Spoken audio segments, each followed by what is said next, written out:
Okay, we're live. Okay, so I'd like to call our meeting to order, and if we could please stand and do the Pledge of Allegiance, please.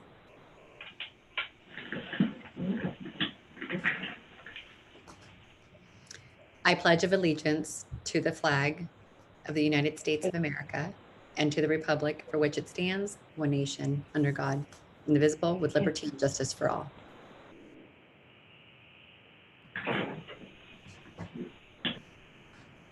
And then if we could please take have roll call of our members. Vice Chair Coomber. I'm here. Director Penton. Present. So why didn't you say Hernandez? Here. And at this time, it looks like we have no public comment, which is item number 3. So we'll move forward to item number 4, the minutes of June 23rd, 2020. If I can have someone motion. So moved. So moved. How I set my Second that one? Sure. And then do we need a roll call for that, Jennifer? Yes, we do. Okay. So Vice Chair Coomber. Aye. Director Penton. Aye. Chair Hernandez. Yes, so it's moved unanimously. I'm going on to item number 5, the Treasurer's Report for June 2020 and July 2020. Okay, so can everybody hear me? Yes. Okay, thank Yep. you. So let me start with June. June is a special month. It's the end of our fiscal year. So what you're seeing is the preliminary treasurer's report for June 2020. All the accruals are not in there. You'll get the final report with the CAFR, and the board will adopt that in November. So, but as of the end of June, with most accruals in there, our expenses were at 80.56%. That's, of course, because we made some huge cutbacks when everything kind of changed in March. Our revenues are at 97.6%. So our revenues are still coming in, even though we cut back our expenses. So that just kind of helps with cash flow. So not a bad thing, especially with some of the projects we have going on this next year. So as of the sort of end of June, the soft end of June, I guess we could call it, we were looking pretty good. Quite a bit of cash in the checking account and our LAIF account, so our investment account. July, on the other hand, is different because it's the first month of the year. And so while we expect to be at 8.3% if all things were equal, we're always above that because we've paid July and August benefits. We've paid like a full year's worth of insurance. Anything that gives us a discount by paying the full year up front, because we have the cash flow, we always pay that up front so that we have the cash flow. So that's July. These are accurate numbers for July because there's nothing else that needs to be accrued. And our revenues are only at 1.3%. That pretty much has to do with the MTC allocation process. We turned in our request in May. Usually they approve it in June. Money starts coming in by the end of July, beginning of August. This year, because of COVID, they held everybody's requests and didn't approve them until July. So we may not see our money until September. But again, because we have money in our bank account, we're going to be okay. We'll be able to pay bills. So we should be fine unless something really weird happens. So those are the reports for June and July. Okay, thank you. Any questions from the board? None here. Okay, None. so go ahead. Yeah, I hope so. Well, I'll move we approve the treasurer's report moving forward. I've been, they noticed on all Yeah, my I'll contacts. second that. Okay, so let's do roll call. It's been first, and it's been motioned and seconded. Vice Chair Coomber. Aye. Director Penton. Aye. Chair Hernandez. Aye. Passes unanimously. So item number 6, disadvantaged business enterprise, 3-year goal establishment from 2021 to 2023. Thank you. So we are required, because we receive federal funds, to establish a DBE goal every 3 years. DBE, disadvantaged enterprise, is essentially The idea is to level the playing field for DBEs. And DBEs are small businesses. They have to qualify as an SBA, as a small business administration. So, the personal net worth has to be under 1.3 million. The business can't have gross income more than 23.98 million. But then on top of that, it has to be at least 51% minority owned. So either minority or woman owned. We set our goals as race neutral. Some agencies target specific races for specific contracts because they have a disparity issue in their area. We do not have that. We as an agency do have difficulty attracting DBEs to do our contracts, but that seems to primarily be because of the type of contracts we have. So setting the goal is a research and mathematical project. You take all the DBEs in your area, and you can kind of set your area based on where you think you might get contracts from.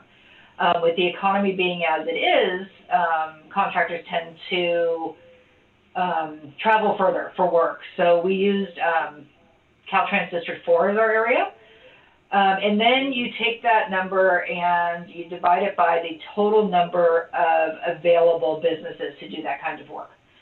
And then you give it a weighted average based on the amount of money, federal money, that you're getting for each project. So after doing all the math, we came up with 2.49% as a goal. And then because of our lack of participation in the past, we brought that down, we halved it. That's how the formula works, and brought it down to 1.25, which then rounded is 1%. We are then required to reach out to DBEs and groups that represent DBEs and let them know what our goal is and see if they have any comments. And we have to hold a meeting, and normally in person, but it was Zoom this year. And so we sent that information out to every DBE. There were hundreds. Every DBE of any kind that did any kind of work in the Caltrans District 4 area, which is quite large. For the first time ever, we got comments. We don't usually get comments. I don't know if it's because DBEs, people were working from home. They suddenly had time to read what I sent them. We've had even lower DBE goals and never gotten a comment. But this time we got a lot of negative feedback, very negative. And then when I showed them the Excel spreadsheet with the map and explained that of the money we were getting, 5 million of it was for fixed route operations where there are 0 DBEs available. So when you do the math, that drops the percentage down quite a bit. Excuse me. But I also shared that we have a construction rehab project coming up, and that project will have a much higher DBE anticipated participation because it's construction and there are a ton of DBEs. So when I explained the map, all but one of the responding people who responded negatively to what our goal was, all but one said, oh, you know what, that makes perfect sense.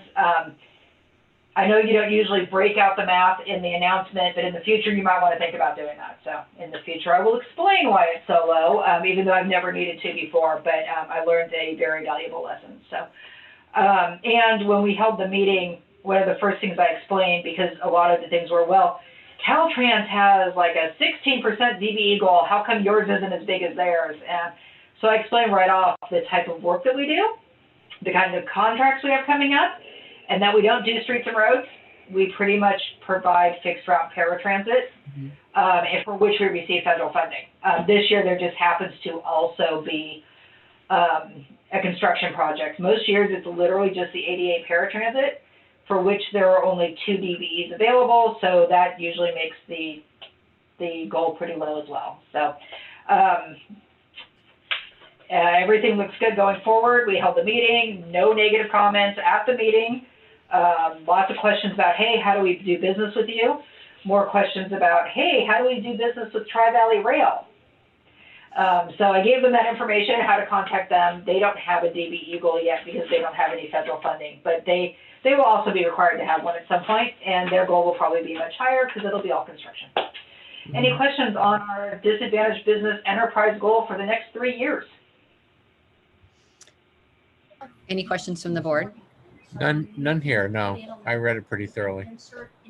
Yeah, so understanding you simply just don't have the kind of contracts that these DBEs, is there other opportunities for the DBEs within LAFTA, supplies? Yes. Okay. Not supplies, but there are a lot of non-federally funded contracts within LAFTA. They don't get included in the DBE goal. We don't get credit for it, but we do, when we send the solicitation out, we do send it to all the DBEs in that NAICS code in the area. They don't tend to bid. DBEs tend to prefer to be subcontractors. Even on a small project, they don't tend to want to bid on government contracts just because the bond requirements are so high. The insurance requirements are so high, they're kind of out of their price range. They prefer to be a subcontractor where somebody else is going to be dealing with those costs. But a lot of times our projects are so small that there is no need for a contractor and subcontractor.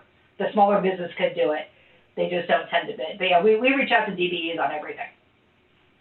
So with that in mind, when you set the 1% goal, as I'm reading down here in the attachment, it says, due to the emphasis placed on race-neutral methods and small dollar amounts of projected new formal contracts, It says, no contract-specific DBE goals on new contracts to be awarded in fiscal years 2020 through fiscal years 2023. How do those jibe? How does the 1% So goal we don't, jibe with we have no? a goal. Right, we have a goal, but we don't put contract goals. So when we go out to bid, we say this is the agency's overall goal. We expect you to, solicit DBEs. There's a form they have to fill out explaining that they attempted to reach those DBEs. They asked them to work for them. They declined. Whatever happened on their end. And if need be, we call those DBEs. Hey, did so and so really call you? Did you really decline to work with them? Which the DBEs actually appreciate. We don't set a goal specifically on the contract because that's more for the race-specific goal, where you would say specifically 3% African American on this project, and you have to meet it or do a good faith effort. However, we don't have a disparity study that says that we need to do that in this area. So, and hopefully there's never an issue where we do.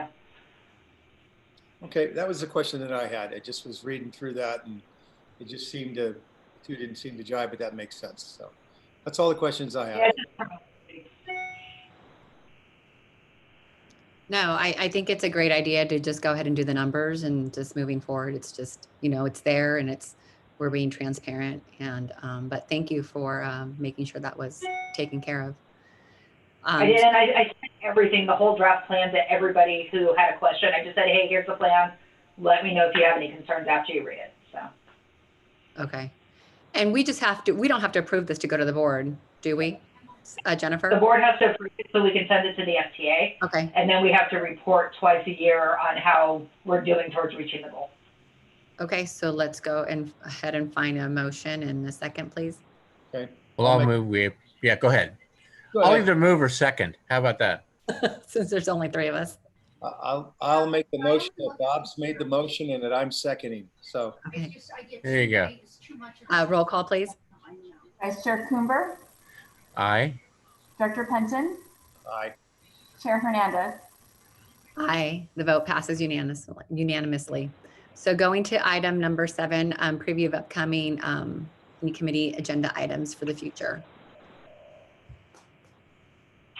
So next month, September, yes, next month, we'll have the conflict of interest code to bring back to the committee to go to the board. Not a lot of changes this year, just some additional, we need to add in some job titles, take out some job titles. That's pretty much it. And in October, we will bring you the CAFR, the draft CAFR, for you to review and recommend to the board. At least that's the goal. There could always be a hiccup with our auditors. They have run late in the past, but this year's looking really good. And then November, we actually usually cancel because it's usually 2 days before Thanksgiving. But if we don't, there will be the minutes and treasurer's report. And then December, we have the minutes, treasurer's report, the annual draft legislation program. So if we have a meeting in December, because again, it always falls right by Christmas Eve. So that's about it. Okay, so item number 8, matters initiated by the committee members. Nothing for me. I've got nothing. Seeing none, we'll go ahead and move to the next meeting date would be scheduled on September 22nd, 2020. Okay. And the meeting is adjourned at 4:17. Thank Thank you, you all. everybody. Thank All you. right, take care. Bye-bye.